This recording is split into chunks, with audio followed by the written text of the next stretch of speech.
Meus irmãos, sejam muito bem-vindos à lição de número 3 do quarto trimestre das lições da Escola Bíblica. No quarto trimestre, lição 3, o tema é As Promessas de Deus para a Igreja.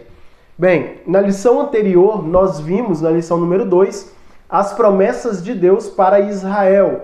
Essa lição, nesse resumo das lições, como estamos a fazer, um resumo da lição, a lição de número 3 vai falar para nós sobre a promessa ou as promessas de Deus para a igreja. Nós temos que levar em consideração que as promessas de Deus para Israel é uma coisa e para a igreja é outra coisa. Quando falam em promessas de Deus para Israel, é a nação, ou melhor, a terra de Israel. E quando fala para a igreja, é o povo em geral, aquele lavado e remido pelo sangue do Senhor Jesus, aqueles que aceitaram a Jesus como seu único e suficiente Salvador, aqueles que então entregaram a vida para Cristo. Esses são chamados de igreja. As promessas de Deus para a igreja, lição de número 3. Na introdução, vamos falar sobre o texto áureo, sobre a verdade prática também dentro da introdução. Depois nós temos no tópico de número 1, nós temos o seguinte tópico: a natureza da promessa de Deus para a igreja, a natureza dessa promessa. Tópico de número 2, nós temos as promessas de Deus para a igreja, que é o título ou o tema dessa lição. E no tópico número 3, nós temos condições para viver as promessas de Deus. Nós temos aí como condições: é preciso crer, é preciso ser fiel e é preciso obedecer. Então, nós veremos nessa lição alguma coisa ou as coisas a respeito das promessas de Deus para a igreja dentro de um resumo. Começando no nosso texto áureo, que está inserido no livro de Mateus, ou Evangelho de Jesus, segundo escreveu Mateus, capítulo 16, versículo 18, que diz assim: pois também eu te digo que tu és Pedro, e sobre esta pedra edificarei a minha igreja, e as portas do inferno não prevalecerão contra ela. Ou seja,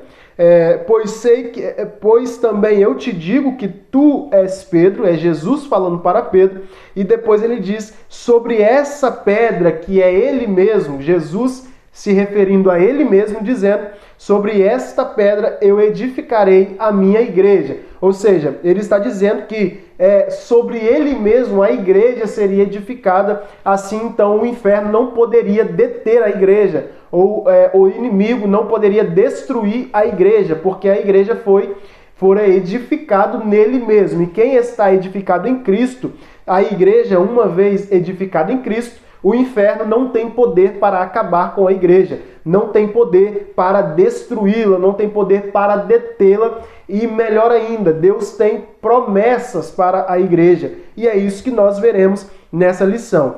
Para comparação de traduções, comparando traduções, Mateus capítulo 16, versículo 18, a qual nós lemos, quero ler também na Nova Tradução, linguagem de hoje, que diz assim: portanto eu lhe digo, você é Pedro, e sobre esta pedra construirei a minha igreja, e nem a morte poderá vencê-la. Ou seja, as portas do inferno não prevalecerão contra essa igreja. Ou seja, o diabo, o inferno e as suas potestades malignas, os seus espíritos malignos, e tudo quanto vier do inferno que querer, ou melhor, vier do tentador, ou do inferno mesmo, do Satanás, para tentar parar a igreja, tentar deter a igreja, que somos nós que estamos em Cristo, então ele não terá poder para fazer isso, porque ela foi edificada em Cristo. E nós também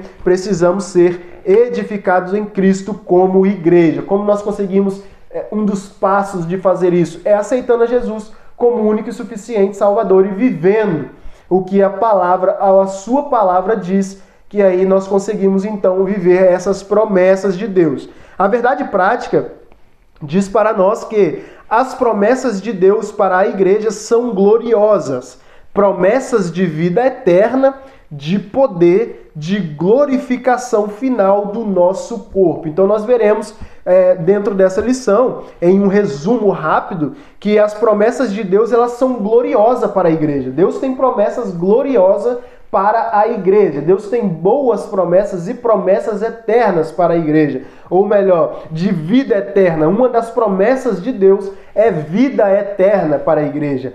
A outra promessa que Deus tem para nós dentro da verdade prática é o nosso corpo glorificado. Nós iremos morrer se assim Jesus não voltar antes para nos levar. Nós não somos eternos, o nosso corpo não é eterno, ele voltará para a terra, mas quando Jesus voltar, ele então nós ressuscitaremos e então nós teremos um corpo glorificado também em Cristo Jesus. E então essas promessas e de poder,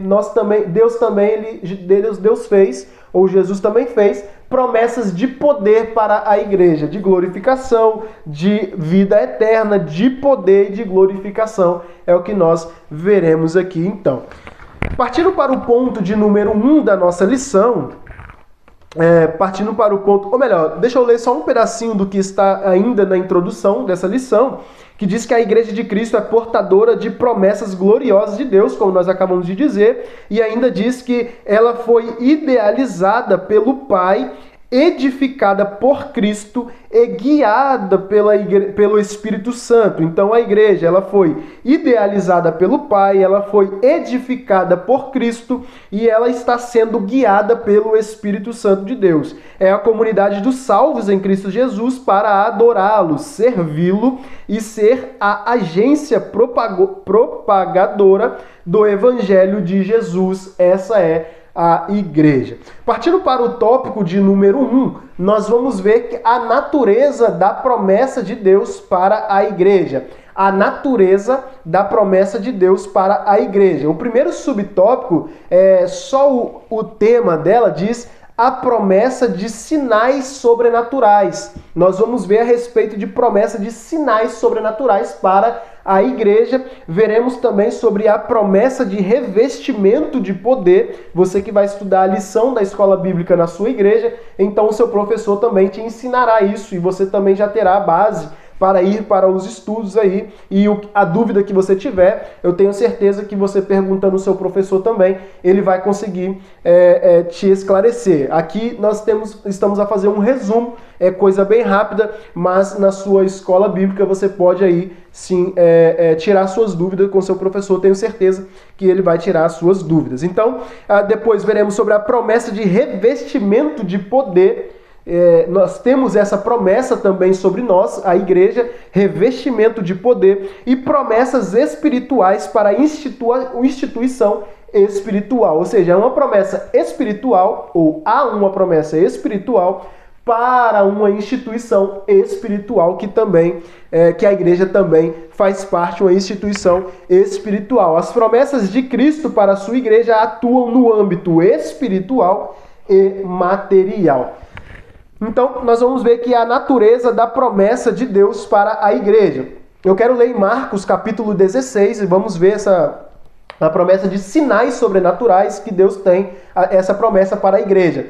Marcos 16, versículo 15, 16, 17 e 18, que diz assim: E disse-lhe, ide por todo o mundo, pregai o evangelho a toda criatura.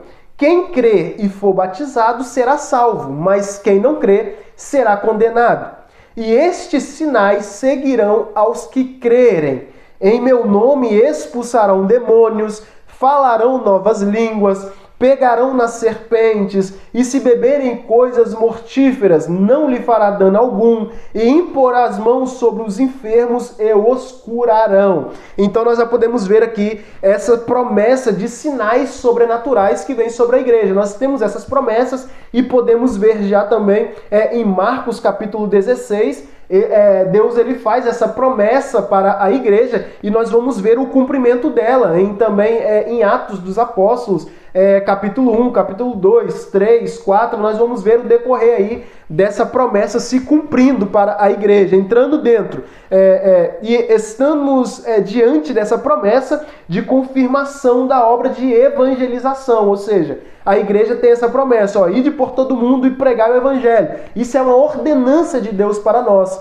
Ide por todo mundo e preguem. E qual é a nossa preocupação? É aqueles que vão crer e aqueles que não vão crer. Aí Deus também deixa para nós. Olha, quem crê e for batizado será salvo. Mas aquele que não crê, então esse será condenado. Não se preocupe com os que não creem, apenas faça o que eu estou mandando. É isso que Deus está dizendo nessa palavra. E depois, no versículo 17, ele coloca para nós as promessas de sinais sobrenaturais, que estes sinais seguirão aos que creem. Que sinais são esses? Esses sinais é de expulsar demônios, de falar novas línguas, de pegar em serpente e não acontecer nada, em beber alguma coisa mortífera e não fazer dano algum. Então, impor as mãos sobre os enfermos e eles serem curados, isso faz parte das promessas sobrenaturais. Entrando na promessa de revestimento de poder, nós podemos ver em Atos capítulo 1, versículo 8, dizendo que Jesus disse para os discípulos: mas recebereis a virtude do Espírito Santo, que há de vir sobre vós, e ser-me-eis testemunhas tanto em Jerusalém, como em toda a Judéia e Samaria e até aos confins da terra. Então nós podemos ver a promessa de Deus para a igreja. Aqui era para os discípulos, mas está aberto, obviamente, para toda a igreja, que é essa promessa: vocês receberão o Espírito Santo, vocês receberão a virtude, vocês receberão o poder do alto, vocês receberão o Espírito Santo. Eu estou indo para encontrar de volta com meu Pai, mas estamos mandando um Consolador, estamos mandando o Espírito Santo para ficar com vocês. Aí depois que vocês receberem esse poder, então vocês vão pregar a palavra e ganhar almas aí para o reino. Então, essa é a promessa de revestimento de poder em Atos capítulo 1, versículo 8. Portanto, estamos diante de uma promessa de capacitação espiritual para a evangelização. Nós vimos que a promessa de sinais sobrenaturais era uma promessa de confirmação da obra de evangelização. E depois, as promessas de revestimento de poder é uma promessa de capacitação espiritual para a evangelização. Nós podemos ver, e abrindo um parênteses hoje em dia, para quem costuma evangelizar nas bocas de fumo, como posso dizer, em lugares onde tem moradores de rua, usuários de drogas, etc. Pessoas mesmo que são dominadas pelas potestades do mal. Nós podemos ver que quando vamos evangelizar, pessoas, o demônio entra na pessoa. Então, isso, para que nós conseguimos vencer isso, expulsar os demônios em nome de Jesus, nós precisamos estar revestidos do poder. E essa promessa Deus também fez, ou Jesus também fez, para a igreja. E a terceira promessa dentro desse tópico 1 é as promessas espirituais para uma instituição espiritual. Ao longo das Escrituras, percebemos que a igreja foi forjada espiritualmente em Cristo. Por isso, a natureza das promessas para a igreja é primariamente espiritual, porque vem de Cristo. Cristo também é espiritual, por isso também essas promessas é primariamente espiritual, como o comentarista da revista colocou para nós. E também nós podemos notar como Jesus se refere à igreja em Mateus 16:18, como nós lemos: edificarei a minha igreja. Sobre ele mesmo edificaria a igreja, e Cristo, ele também é espiritual, por isso que ele fala essas coisas. Então, nós podemos ver que a natureza da promessa de Deus, ela vem de Cristo, essa natureza de sinais sobrenaturais, de promessa de revestimento de poder, e também para a igreja, que também é espiritual. Então, as promessas de Cristo, como nós lemos aqui no início, elas atuam para a igreja no âmbito espiritual e também material. Tópico de número 2 vai falar sobre as promessas de Deus para a igreja. Como nós já estamos conversando sobre as promessas de Deus para a igreja, mas o comentarista colocou o mesmo título da lição. Nós podemos ver aqui no tópico de número 1, no subtópico de número 1, promessa de vida eterna. Deus tem promessa de vida eterna para a igreja. E ele também tem promessa de poder. E ele também tem promessa de glorificação do nosso corpo. Foi o que nós conversamos. Eu vou ler alguns textos aqui, mas foi o que nós conversamos também na introdução, quando nós lemos sobre também a verdade prática, que fala sobre promessa de Deus glorificação, promessa de Deus vida eterna, promessa de Deus revestimento de poder. Até porque por isso que o comentarista coloca o tópico de número 2, o mesmo tópico da lição, porque isso também está englobado na introdução, no texto áureo e na verdade prática. Até falamos um pouquinho já sobre isso aqui. Mas nós vamos aqui... Eu quero ler alguns textos para mostrar a promessa de vida eterna, então, para a igreja. João, capítulo 3, versículo 16.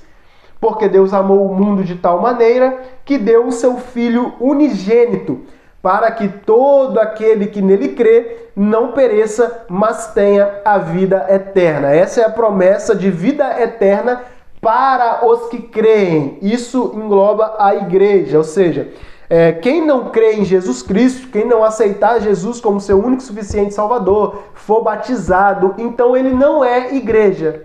Eles não são igreja. Então, essa promessa não está para a vida de quem não crê. Essa promessa não está baseada na vida, ou ela não cobre a vida de quem não crê. Essa promessa de vida eterna é para a igreja, e a igreja são aqueles que creem. Ou seja, Deus amou o mundo de tal maneira que entregou o seu Filho para morrer por nós, para que todo aquele que nele crê, não é para todos, é para todo o que crê. Então aquele que crê, ele não vai perecer, mas ele vai ter a vida eterna. E a promessa de poder é como nós já lemos agorinha em Atos capítulo 1. E eu vou ler o versículo 5, 6 e 7 também, porque nós lemos anteriormente só o versículo 8. E diz assim, Atos dos Apóstolos capítulo 1, versículo 5, promessa de poder. Porque na verdade João batizou com água, mas vós sereis batizado com o Espírito Santo, não muito depois desses dias. Aqueles, pois, que se haviam reunido, perguntaram-lhe, dizendo, Senhor, restaurarás tu neste tempo o reino de Israel?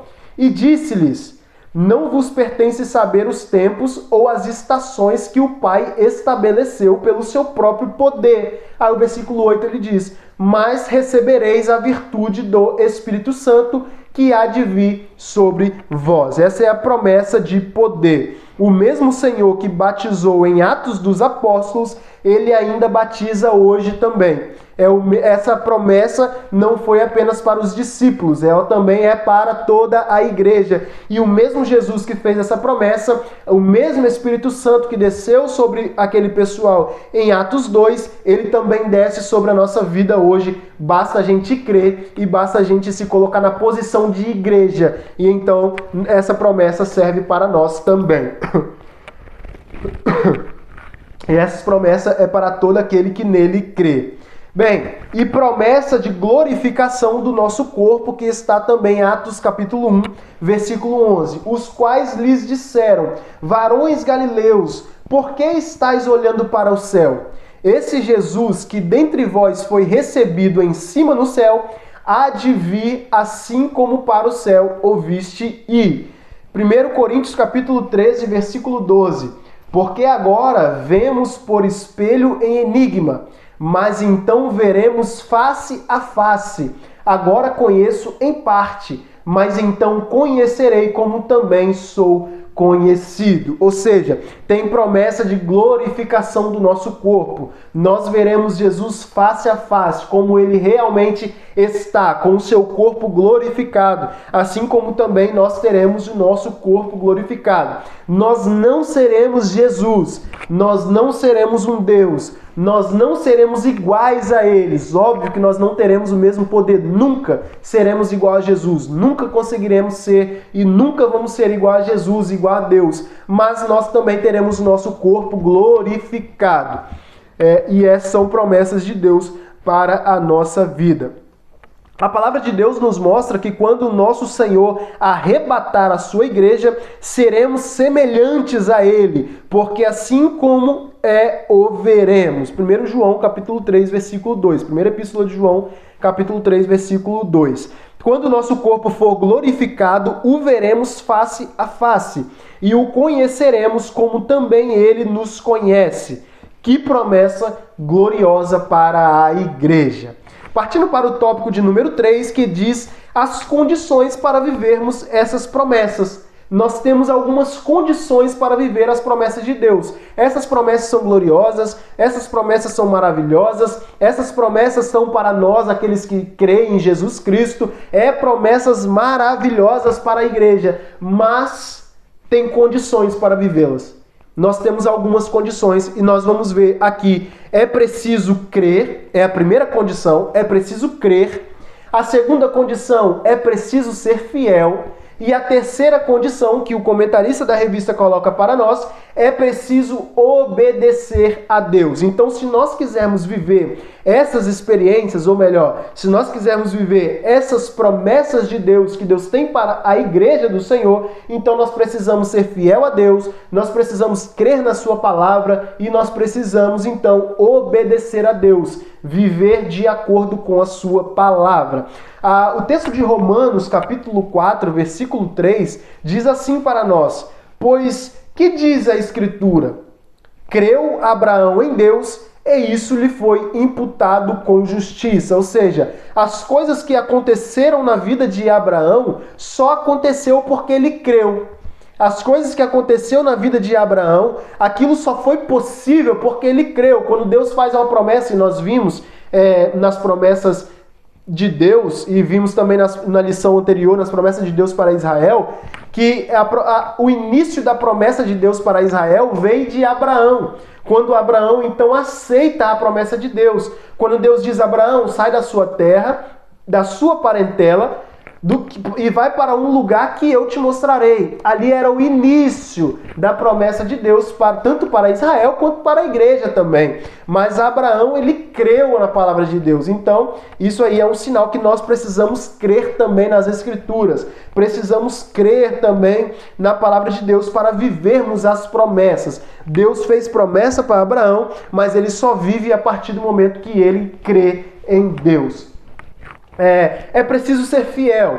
Atos capítulo 2 mostra para nós que os discípulos foram fiéis.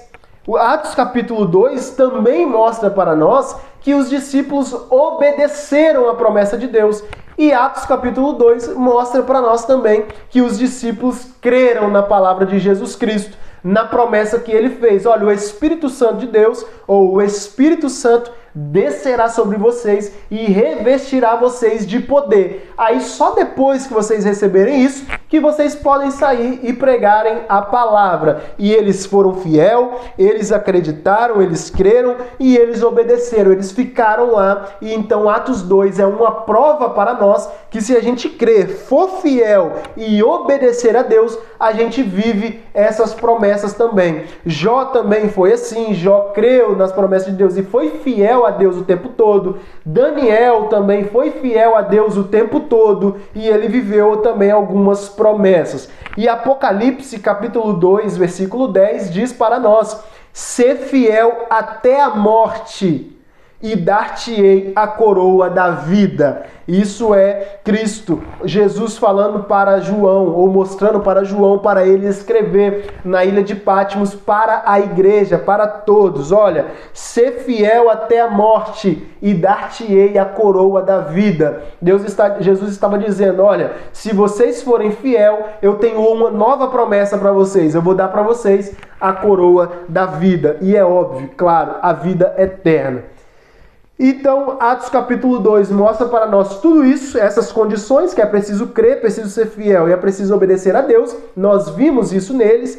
E em Lucas capítulo 24, versículo 49, fala assim para nós: e eis que sobre vós envio a promessa de meu Pai. Olha, ficai, porém, na cidade de Jerusalém, até que do alto sejais revestido de poder. Então, antes de Atos 2, Jesus falou para eles permanecerem em Jerusalém. até que do alto fossem revestidos de poder, e aí depois eles saíssem a pregar. E foi o que aconteceu. Então Atos 2 é uma prova para nós, dentro da Bíblia, as condições para viver as promessas de Deus é muito real. Se obedecermos essas condições, nós certamente, então, viveremos as promessas de Deus para a igreja. E para conclusão, eu quero dizer que para viver as promessas de Deus é necessário suportar o processo. Crer, ser fiel e obedecer a Deus sempre será o melhor caminho. Foi difícil para Jó, foi difícil para Daniel, foi difícil para Moisés suportar tudo aquilo, foi difícil para José suportar tudo aquilo, foi difícil para Davi, foi difícil para Paulo, foi difícil para os discípulos, os apóstolos, também será muito difícil para nós. Mas a promessa de Deus para a igreja é essa: eu vou revestir vocês, eu vou dar poder para vocês, que é o que a gente já consegue ter em nossas vidas hoje, mas ainda há umas promessas maiores, promessas de vida eterna e de corpo glorificado. E nós cremos que se permanecermos fiel a Deus, obedientes e crendo na sua palavra, nós viveremos tudo isso e coisas maravilhosas e gloriosas da parte do Senhor. Meus irmãos, essa foi a lição de número 3, onde diz para nós sobre as promessas de Deus para a igreja. Nós precisamos crer que essas promessas acontecerão e que nós precisamos ser fiel para, então, vivê-las em nossa vida, assim como grandes personagens bíblicos viveram. Essa foi a lição de número 2. Eu espero vocês... essa foi a lição de número 3 e eu espero vocês na próxima de número 4. E que Jesus em Cristo vos abençoe.